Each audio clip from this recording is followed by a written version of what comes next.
49, doctor. 49, 20, está faltando 29 más 20, digamos. Daremos 5 minutitos más. Docente de la cátedra de obstetricia, ya desde el año pasado, este es mi segundo año como docente en la Universidad Pública del Alto. He sido formado en el Hospital Materno Infantil de la Caja Nacional de Salud. Y bueno, estoy trabajando en la caja actualmente y ya en la parte administrativa a la vez por órdenes superiores, pero eso es momentáneo, no es para todo el tiempo. Ya vamos a ver, ya con mis grupos vamos a ir pasando clases en diferentes lugares, como en Santiago II, en el materno infantil, en la Caja Bancaria Estatal, para que puedan hacer unas prácticas con pacientes. Ya, vamos a pasar a la segunda diapositiva.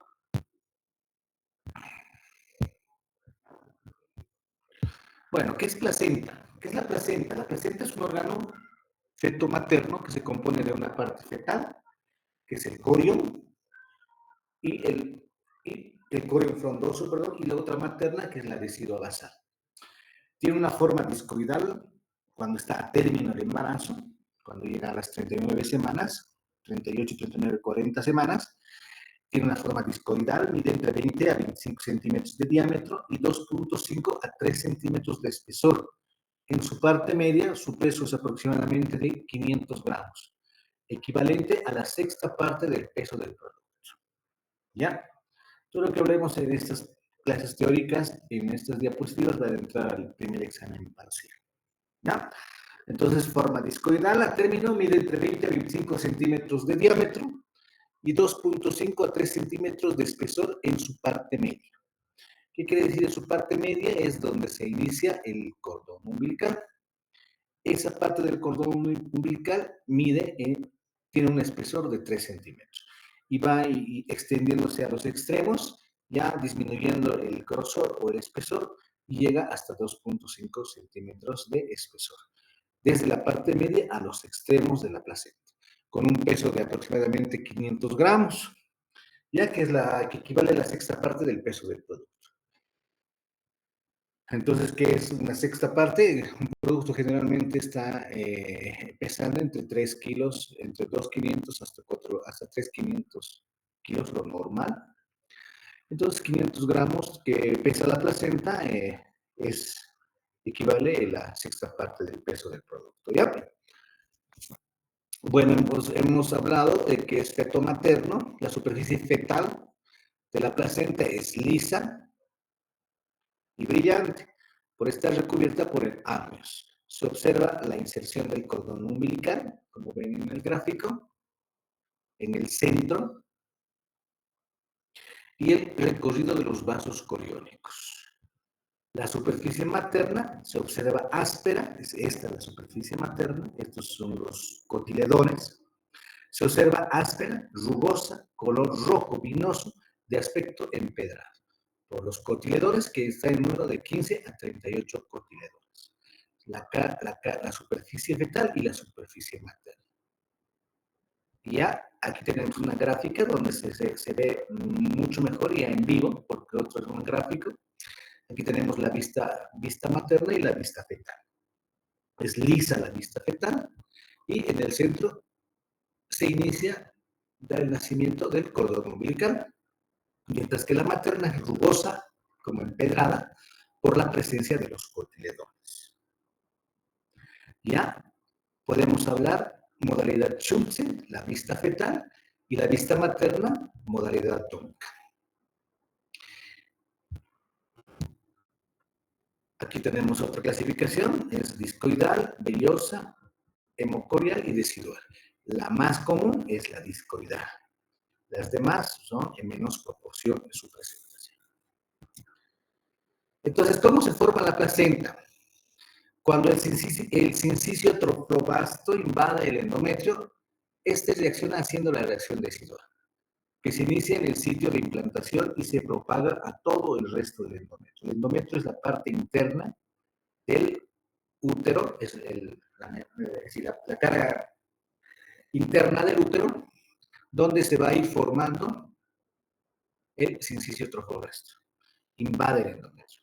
Al segundo mes se distingue el corio frondoso en relación con la decidua basal y el corio calvo o leve con la decidua capsular. Al segundo mes ocurre se distingue estas estructuras. Las vellosidades de fijación o arpón unen fijamente el saco coriónico a la decidua basal.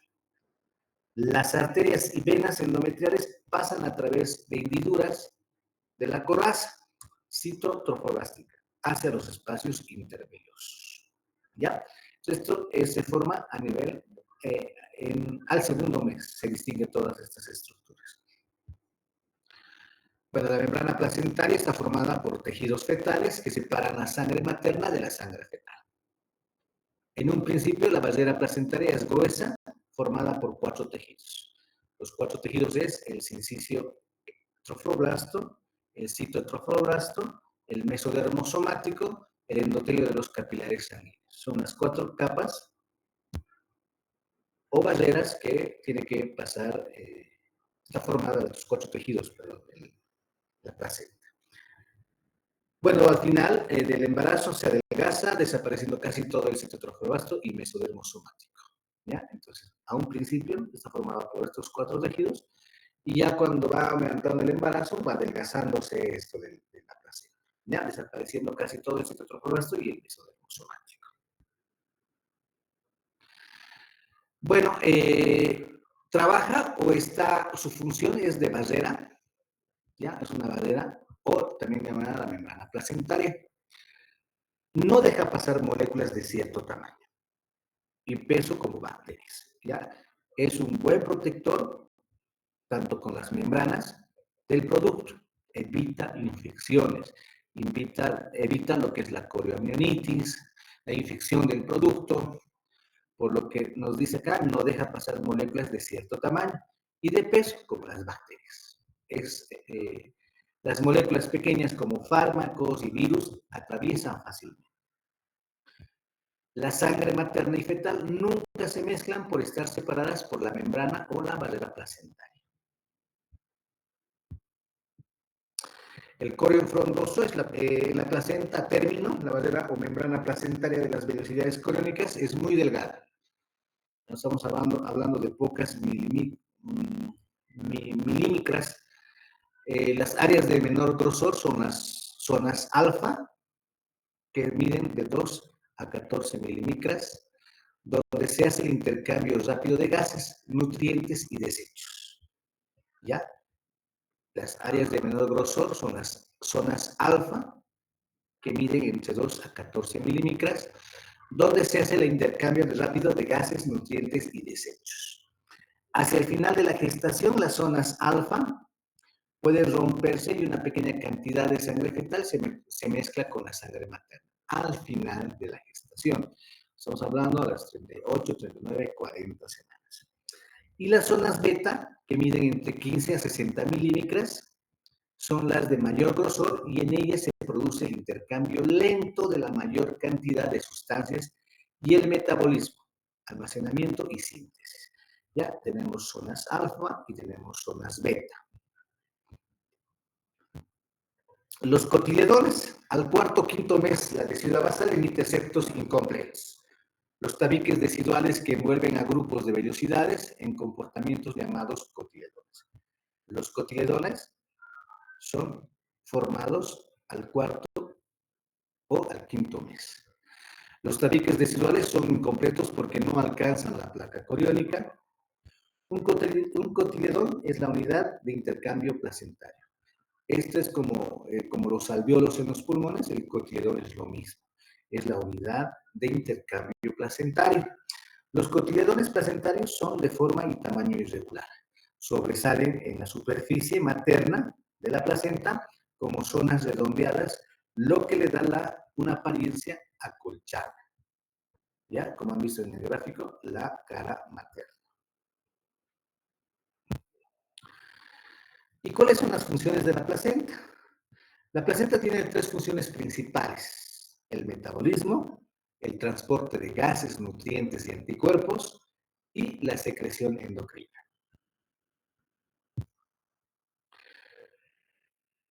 Para efectuar sus funciones, la placenta dispone de 4 mecanismos principales de transporte. Hablamos de difusión simple, que va de mayor a menor concentración, difusión facilitada, transporte a través de cargas eléctricas, transporte activo, moléculas transportadoras, la pinocitosis y fagocitosis, que es la emisión de pseudópodos. Son las 4 funciones de la placenta, son los 4 mecanismos principales de transporte. Ya hemos hablado de funciones, las funciones son metabolismo, transporte de gases, nutrientes y anticuerpos y secreción endocrina. ¿Mediante cuál hace todos estos tipos de funciones? Mediante la difusión simple, mediante la difusión facilitada, el transporte activo y la pinocitosis y fagocitosis. Bueno, el metabolismo y transporte placentario, la placenta sintetiza glucógeno, colesterol, fosfolípidos, triglicéridos, esenciales para el desarrollo y crecimiento embrionario y fetal. La glucosa es la fuente de energía para el metabolismo fetal, pasa por difusión facilitada. Una parte de la glucosa es usada en la placenta como fuente de energía y otra parte es almacenada como glucógeno, igual que en el hígado, de donde puede ser convertida en glucosa y en fructosa. ¿Ya? Entonces, la glucosa, su transporte lo realiza mediante difusión facilitada. El transporte de sustancias entre la sangre materna y la sangre fetal es en ambas direcciones y se facilita por la gran superficie de la barrera o membrana placentaria. Aquí tenemos transferencias placentarias e intercambio de productos.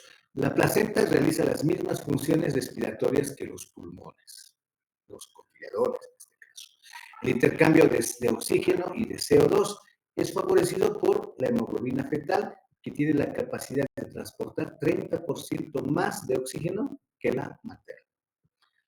Los anestésicos inhalados que se utilizan durante el parto atraviesan la barrera placentaria y pueden afectar la respiración fetal. Los gases, estamos hablando del oxígeno, el dióxido y monóxido de carbono, que atraviesan rápidamente la membrana placentaria por difusión simple en las zonas alfa. Ya, el oxígeno, los gases atraviesan la barrera o la membrana placentaria por difusión simple, por las zonas alfa, las de menor tamaño que se encuentran en la placenta, más que las zonas beta.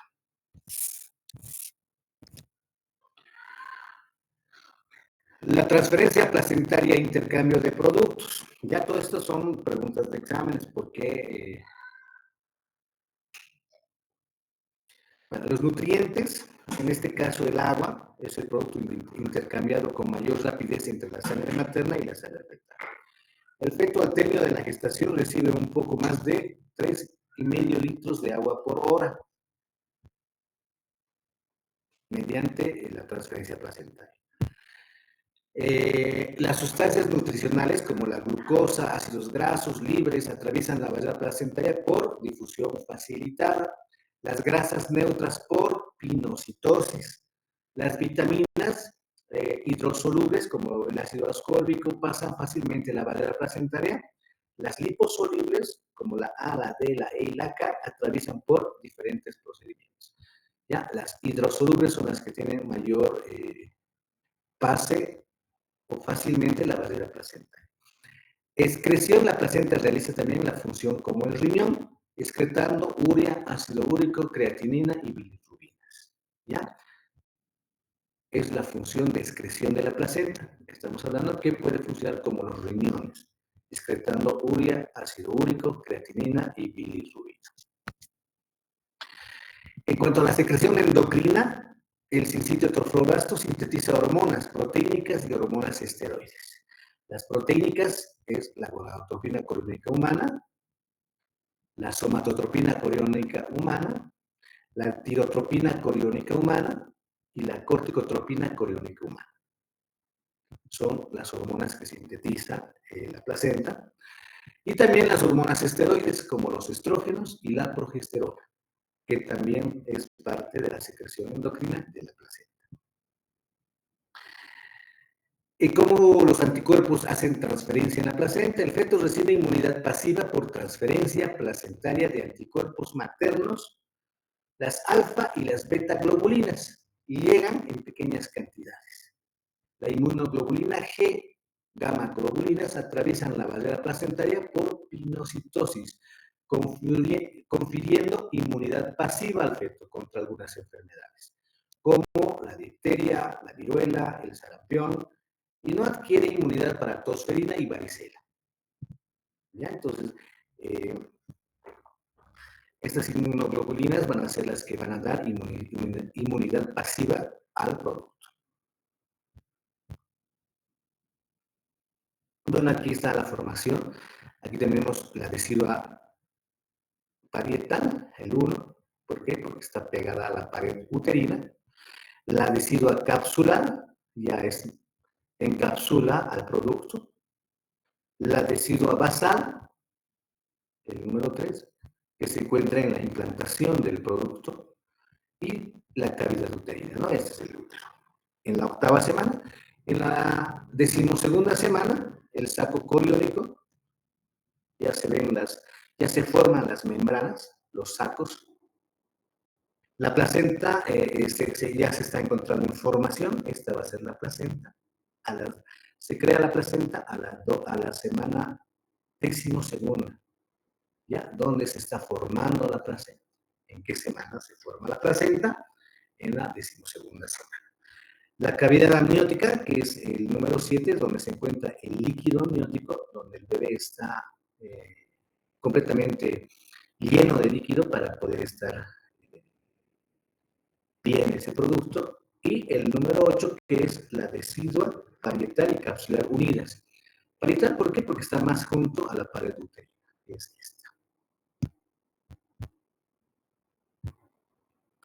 Bueno, la circulación fetal, tenemos la 1, que son las arterias umbilicales, la 2, que son las venas umbilicales, y 3, que están los capilares fetales. Es la formación, la formación arteriolar de la placenta que realiza la circulación fetal. Es el único lugar donde contamos con 2 arterias y una vena. Ya en otras partes del cuerpo tenemos una arteria y 2 venas. Mientras que en la circulación fetal hablamos de 2 arterias acompañadas de una vena. Ya aquí tenemos un gráfico donde están las arterias espirales, las venas espirales, que son estas venas espirales, arterias espirales, el espacio intervelloso y la decidua basal.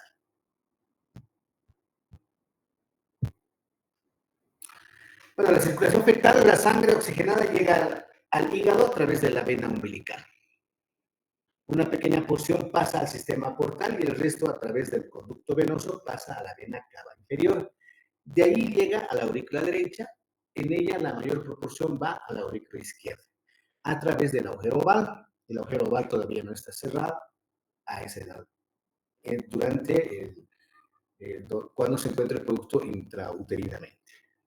Pasa luego al ventrículo izquierdo, saliendo por la aorta hacia toda la anatomía, en especial cerebro y riñones. El resto de la sangre que llega a la aurícula derecha pasa al ventrículo derecho y luego a los pulmones a través de la arteria pulmonar. Posteriormente, la sangre retorna a la aurícula derecha por la vena cava superior y de allí pasa al ventrículo derecho, donde sale por la arteria pulmonar. La mayor proporción va a la aorta por intermedio del conducto arterioso. Y de allí una pequeña porción va a los miembros inferiores y el resto va a la placenta por las arterias umbilicales. Esa es la circulación fetal.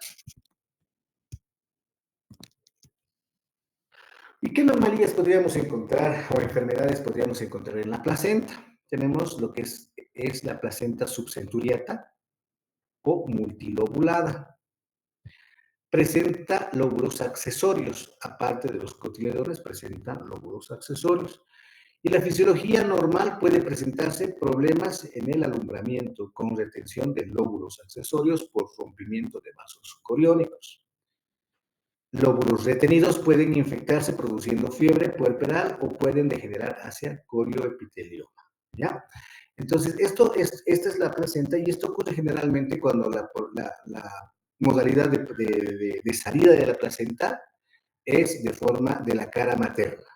Ya ahí están los cotiledones, en esta placenta subcenturiata están los lóbulos accesorios, y bueno, tenemos el riesgo o corremos el riesgo de que estos lóbulos o estos cotiledones se queden como restos placentarios en el útero.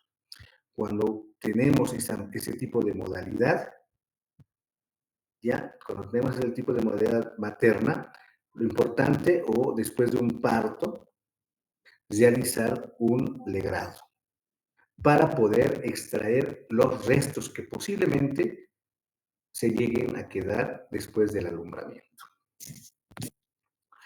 Tenemos otra que es la placenta bidiscoidal, que presenta dos lóbulos separados unidos por vasos coriónicos. Se observa como dos placentas pequeñas.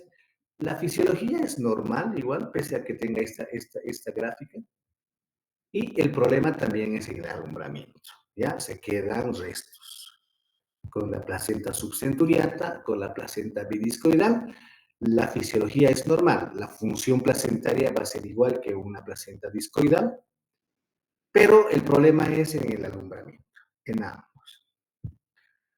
Tenemos la placenta circunvalada, crecimiento del corión liso sobre la superficie fetal de la placenta. Se observa como un pliegue que atrapa tejido basal en su interior que degenera.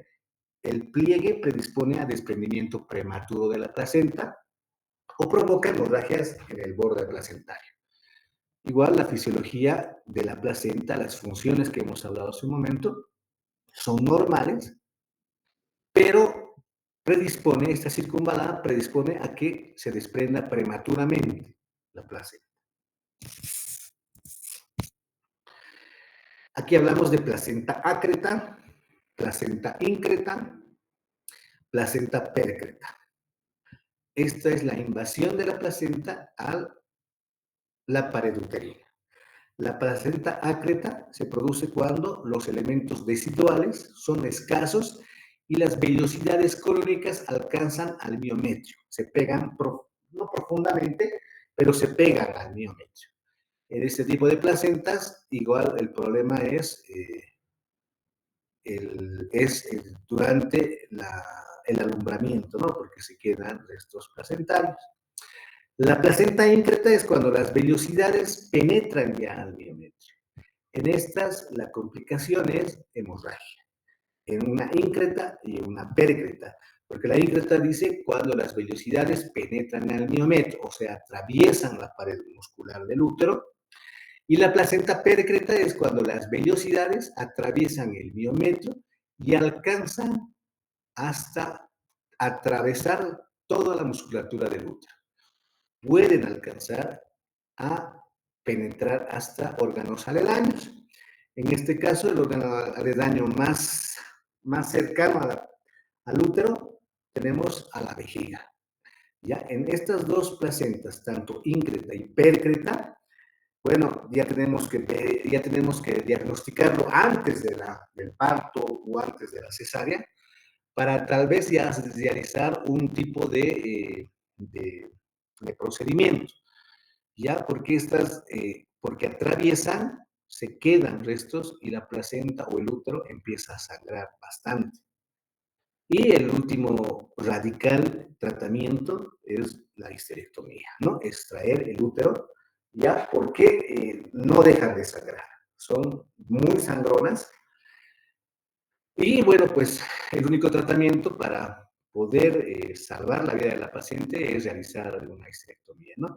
Ya como os he dicho, pues tiene que estar diagnosticado este tipo de placentas antes de entrar a un parto o antes de entrar a una cesárea para poder hablar con la familia y decirles que hay ese problema, que la placenta atraviesa el útero y eso es problema de hemorragia, que no para las hemorragias. Ya, y el tratamiento final va a ser la histerectomía.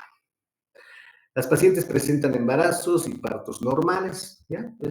Teniendo este tipo de placentas, tanto acreta, íncreta o pércreta, normal, el embarazo va a llegar a un embarazo a término normal, puede haber un parto normal, lo que no va a haber va a ser un alumbramiento normal.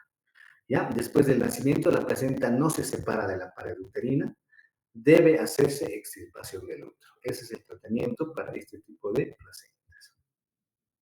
Mientras que las otras modalidades solamente nos da el problema de nos va a dar problemas durante el alumbramiento. Y para eso hacemos los legrados, ¿no? Para poder extraer los restos placentarios de las otras placentas que hablamos hace un momento. Y tenemos otra que es la placenta en raqueta. Es una anomalía común para la placenta y cordón umbilical. Como ven aquí en la gráfica, no es gráfica, es una imagen de una placenta, donde el cordón umbilical no está naciendo del centro, está naciendo ya de un extremo. Por eso es que lo denominamos como placenta en raqueta.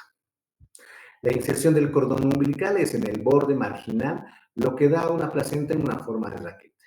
La fisiología es normal, la expulsión puede desprenderse el cordón, produciendo retención placentaria. Todas, excepto las placentas pércretas, acretas, íncretas, tienen la misma función normal, llegan a un embarazo normal, y la complicación que podemos tener es los restos placentarios. Entonces, si tenemos ese tipo de placentas o la placenta nos está viniendo en modalidad Duncan, que es la modalidad materna, siempre tener en la cabeza de realizar un legrado uterino después de un parto, ya para poder extraer los restos placentarios. Al no extraer estos restos placentarios, bueno, pues corremos el riesgo de hacer atonía uterina. Se suelta el tono uterino y empieza a sangrar, sangrar, sangrar, y puede morirse la paciente con un shock hipovolémico.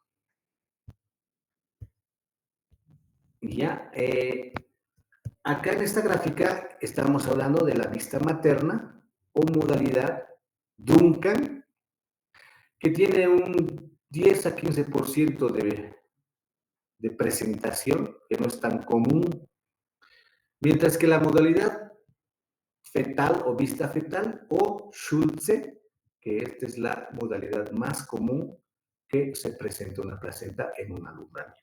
¿Ya? También pregunta de examen. Modalidad materna, Duncan, modalidad fetal, Schulze. ¿Ya? Son nombres propios de personas que han descrito este tipo de placentas. Y bueno, pues como ustedes saben, en toda anatomía que han descubierto músculos u otras estructuras anatómicas, los que descubrieron han puesto sus nombres propios, ¿no? A diferentes estructuras anatómicas. Lo mismo pasa en esta placenta. La descripción de la materna ha sido Duncan y la descripción de la parte fetal ha sido Schultz.